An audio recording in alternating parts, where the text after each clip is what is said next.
So I'm Kalyan, and today I'm going to say about the training a deep neural network. So for training a deep neural network, so training itself actually functions as a programming activity. Here, for the simplicity, we use the example of computer vision. So, so to able to match the input of the statistically expected correct results, DNN training requires a large set of image frames for featuring like shapes, edges, and colors. So for this training is a key because it allows full exploitations of DNN deep neural network's ability to detect an object and to take into account the image context. So typically, training a deep learning algorithm takes days to and weeks. So forcing project to compromise between accuracy and time to deployment. So for this, we use three main strategies, like supervised training, unsupervised training, and reinforced training. So in this supervised training, we use a sample of environment knowledge based on training data in the form of pair of input and the corresponding target as an output using appropriate labels. So for unsupervised training, statistical regulations for the data input is used, and for reinforcement training, taking we take actions in the environment to maximize the long-term rewards, so that trial and error approach is used in reinforced training. So some of the automatic applications combine supervised and reinforced training, so totally depend upon them. So coming to the data sets.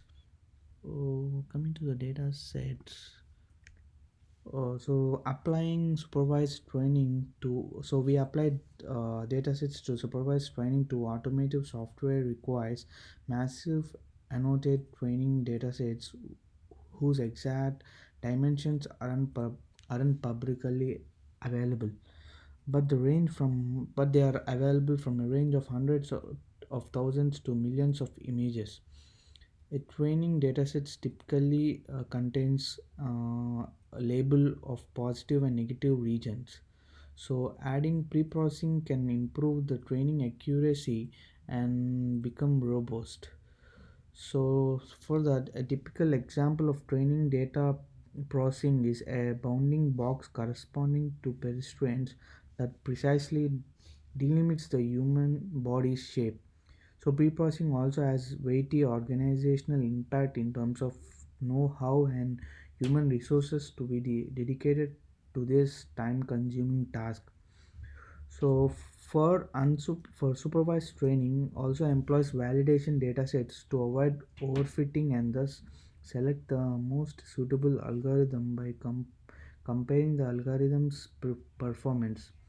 Overfitting occurs when a model is excessively complex and begin managing the training data uses test datasets to achieve desired performance characteristics and accuracy. So next, coming to the learning algorithm.